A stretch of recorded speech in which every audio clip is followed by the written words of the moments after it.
kita lihat setelah kita eksekusi bisa maksimal berapa nih RPM-nya.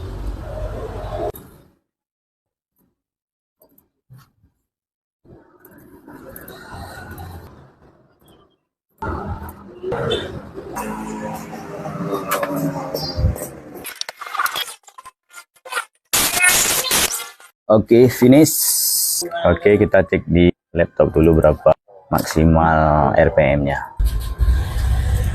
Kita akan melihat berapa RPM bisa ditempuh motor ini. Coba digas. Terus, sorry. Oke, coba kita lihat di RPM motornya.